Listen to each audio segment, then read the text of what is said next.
Chemistry class 12 हमारा chapter है coordination compounds. हम सीबीएसई के प्रीवियस ईयर क्वेश्चंस कर रहे हैं जो 2010 से 2024 तक आए हैं।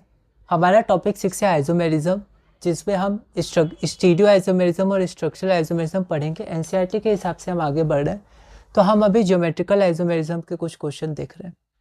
Name the following coordination compounds and draw their structures 1 और 2। इसमें एटॉमिक नंबर भी दिया है। यह क्वेश्चन 38 है और यह क्वेश्चन फॉरेन 2011 में 2 मार्क्स का आया था। एक बार आप पार्ट 1 ट्राई करिए, फिर हम आगे बढ़ते हैं। तो 1 का आईयूपीएसी नेम ये रहा, di chlorido bis ethane 1,2 diamine cobalt 3 chloride. IUPAC name वाला टॉपिक हमने पूरा कर लिया है, ठीक है। स्ट्रक्चर पे देखते हैं। तो अगर हम देखें एनसीईआरटी में, तो ये जो क्वेश्चन है वो डायरेक्ट सॉल्व एग्जाम्पल से था एनसीईआरटी का, है ना। तो एनसीईआरटी बहुत इंपॉर्टेंट है।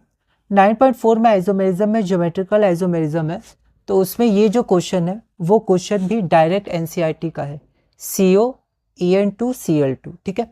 तो ये डायरेक्ट एनसीईआरटी का क्वेश्चन है और इसमें सिस फॉर्म आएगा एक और एक ट्रांसफॉर्म आएगा। ये ज्योमेट्रिकल आइसोमेरिज्म शो करेंगे।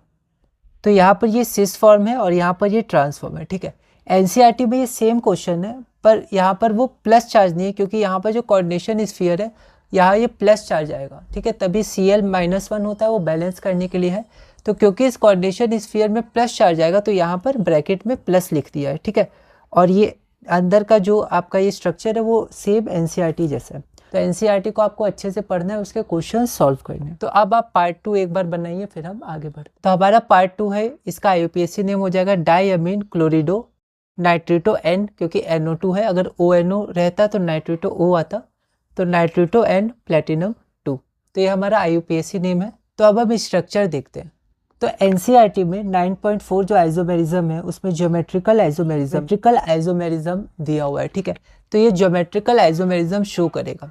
तो यहाँ पर हम देख सकते हैं कि हमारे पास 4 लिगेंड है, 2 लिगेंड सेम है NH3 और Cl और NO2 अलग है। तो NH3 के रेस्पेक्ट में सिस और ट्रांस बन जाएगा।